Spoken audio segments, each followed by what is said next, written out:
It's Christmas! Hit the Christmas music!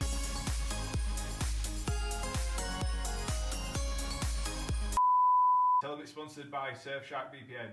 This video is sponsored by a SEAL scuba diving team. Surfshark, virtual private network. You used it in a public setting, yeah? Yes, I have. I went to York Design Outlet yesterday. Other outlets are available. And I've actually started watching that dead thing. What is it, Walking Dead? Walking Dead. What, so have you used it to switch the location? Yeah, I transferred it to the US from the UK and I've started watching it again. I watched it a long time ago and I've started watching it again. Crazy stuff. Dead bodies. Do you think you'd survive in The Walking Dead? No, not in slightest. Not in slightest. I mean, look at me. Of course people want to eat me. I mean, I'd want to eat myself. That sounds so bad. Even a technophobe like me knows how to use the Surfshark VPN. If you download the one single subscription, it can keep you and your loved ones safe online. You can also protect your data and your privacy, and it will check for all data breaches on your device. Don't look at anything you shouldn't do. If you use the link below for Surfshark, promo code Ben Pearson, 83% off and free for 4 months. Thank you very much. What is it like working on Christmas Day? So working on Christmas Day, you've got to, there's sort of like two sets of people in the police. There's people that like money and there's people that like family. The people that like money do like the family, but they also like money just as much. So, because it's overtime, a lot of people decide, I don't want to spend time with family, I want to just earn the money. And there are a lot of people like that. So it works out about 12 months before Christmas. People put us leaves in now. After 19 years, I think I've worked 5 Christmases and I vowed I'd never do it again. It's absolutely heartbreaking. You either work early, so you miss all the present opening with you and your kids. You work late, so you miss all the Christmas dinner and that sort of thing. Or you work nights and you miss getting drunk.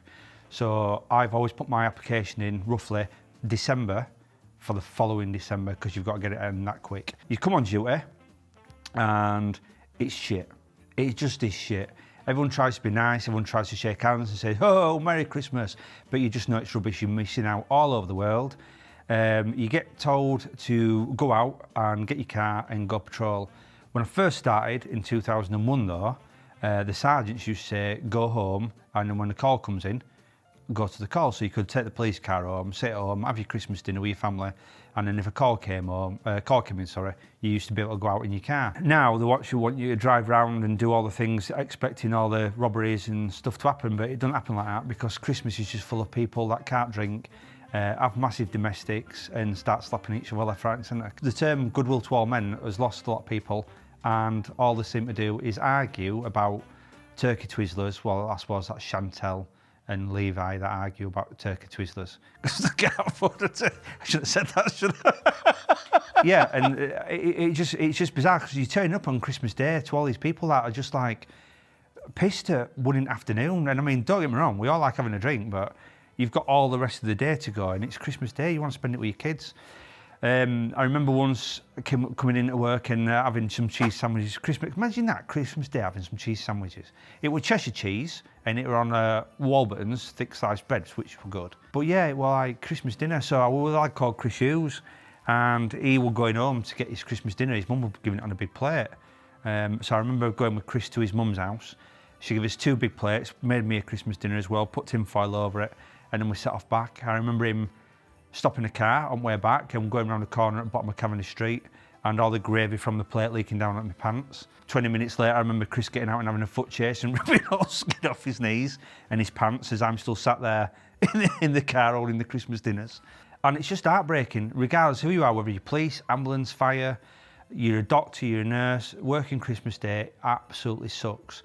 And it goes on then to New Year's Eve as well, because when you work New Year's Eve, there's 2 sets of things you want to do from New Year's Eve. You either want to get involved in something straight away, so it ties you up all night, or you want to be busy, so the hours obviously fly by.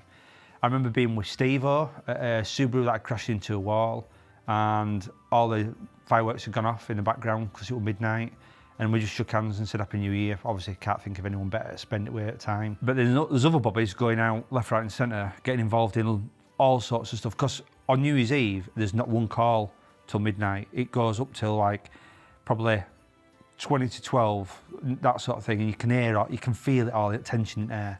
And ACR obviously will come out, control room, and it'll get to, there'll be nothing at all, and it'll get to like 23:59, and then it'll go XW from the control room, Happy New Year to all, and it'll just say right, we've got a domestic, we've got a fight, we've got an RTC, we've got a car on its roof, we've got this, and it just goes on and on and on. And within an hour, you normally run on, say, like 30 messages on your box of jobs coming out, and after an hour, you've probably got like 200 messages just there, still flashing up as an immediate grade call, and you've got no one to go to out. Everyone's locked up, everyone's in cells, and then you might have Inspector come out then on radio saying, don't lock anybody up, all cells are shut. The cells obviously at Wakefield, Normanton, Bradford, Pudsey, everywhere's shut, everywhere's full capacity, and there's nowhere to put anybody else. So they'll say, unless it's a murder, rape, or a violent stabbing or out, don't lock anyone up, because you've just got nowhere to go. You'll have to stand with them for 10 hours at side of the road, and it's just pathetic. So you go into jobs and you're basically telling people to fight, pushing people one way, one other way, and saying, like, fuck off, go home, and then if you want to make a complaint in the morning, ring us up in the morning. Do you actually get, like on Home Alone, do you get people who go around stealing presents? Yes, there's on.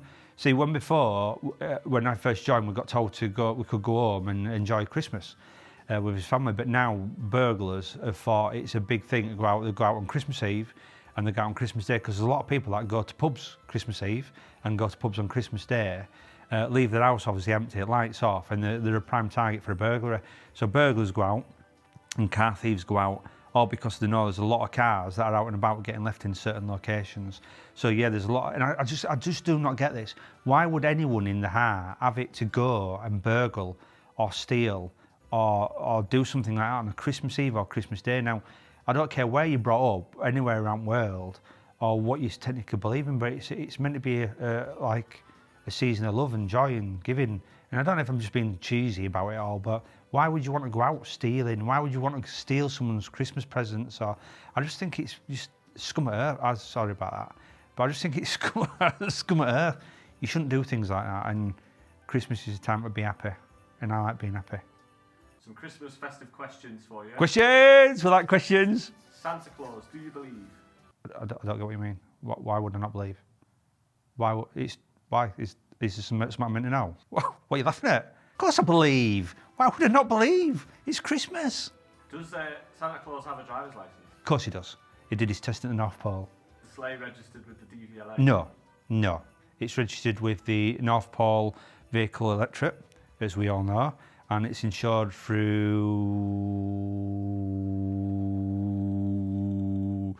Redline. What's the top speed that the sleigh can go?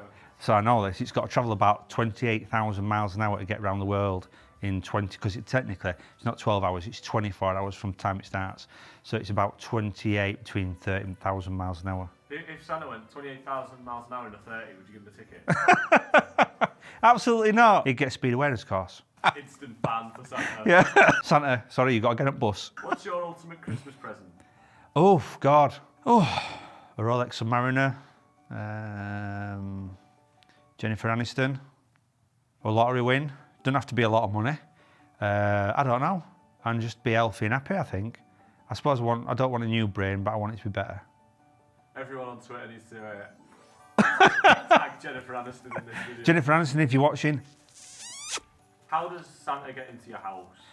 He uses a magic key, as we all know that. And would you get him done for burglary?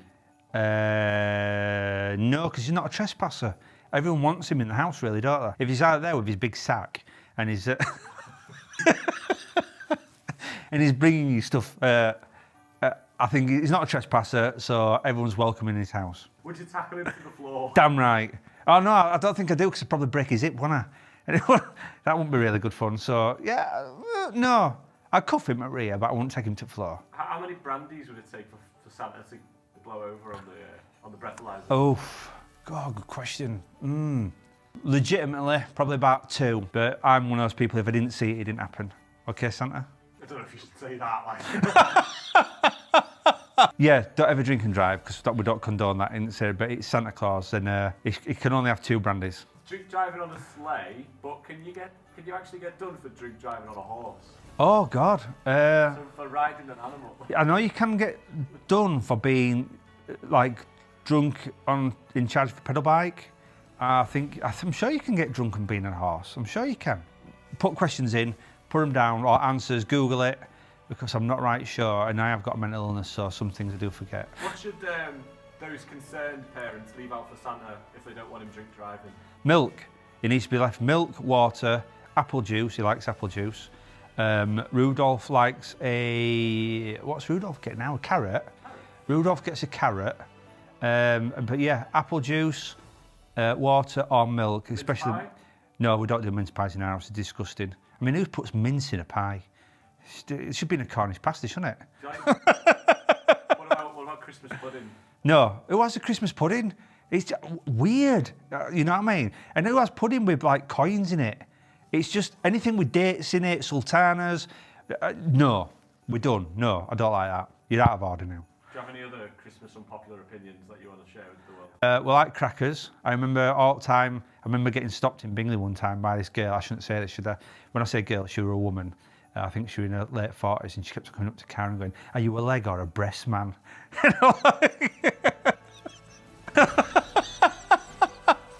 Okay, that's enough of that. Merry Christmas, everyone. Thank you very much for watching. I love you to bits, and stay safe.